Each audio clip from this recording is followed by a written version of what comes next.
Amen. Kapatid, ulit-ulit mong hinihiling ito dahil malalim ang iyong pagkauhaw sa Diyos. Naririnig ko ang iyong puso. Kaya ngayon, ipagdarasal kita ng mas husto, mas mabuti at mas malinaw pa, ng may buong lakas ng pananampalataya.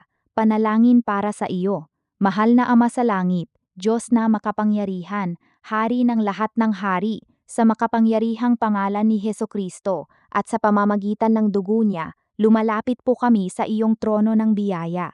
Panginoon, ngayon din, ibuhos mo ang napakalakas na anointing ng iyong Santong Espiritu sa aking kapatid na ito, hindi lang bahagya, kundi sobrang lakas, sobrang bigat, sobrang kapangyarihan, at sobrang pagdaloy na galing sa iyo mismo.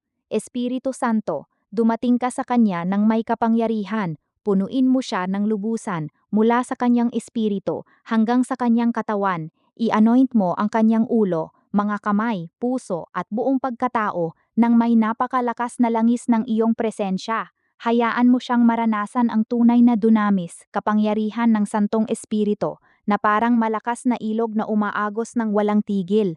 Bigyan mo po siya ngayon ng napakalakas na anointing na nagdadala ng himala, pagpapagaling at pagpapalaya, kapangyarihan na lumalampas sa lahat ng kanyang limitasyon, apoy ng iyong espiritu na nag-aalab ng malakas sa kanyang dibdib, bagong antas ng karanasan sa iyong presensya na hindi niya pa nararanasan noon, lakas at tapang na gagamitin para sa iyong kaluwalhatian at para sa iba. Panginoon, tanggalin mo ang bawat hadlang, bawat pagdududa, bawat kahinaan, at bawat bagay na nakakapigil. Buksan mo ang langit sa kanya ngayon. Hawakan mo siya ng may kapangyarihan. Hayaan mo siyang maramdaman ang iyong kamay na nakapatong sa kanya ng may init at bigat ng iyong anointing. Sa ngalan ni Jesus, tinatanggap namin ang malakas na anointing na ito ngayon din. Dumaloy ito, lumalim ito, at lumakas ito araw-araw sa buhay niya. Gawin mo siyang malakas na sasakyan ng iyong kapangyarihan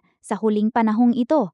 Amen at amen. Kapatid, tanggapin mo ito sa pamamagitan ng pananampalataya. Ang Diyos ay gumagalaw na sa iyong buhay. Patuloy kang manalangin, sumamba, magbasa ng Biblia, at maghintay sa Kanya ng may buong puso. Madalas, ang ganitong malakas na anointing ay dumarating habang ikaw ay nasa Kanyang presensya. Kung gusto mo, sabihin mo lang kung ipagdarasal ko pa ulit ito sa ibang paraan o kung may iba ka pang hihilingin, proteksyon, biyaya sa pamilya, ministeryo, etc.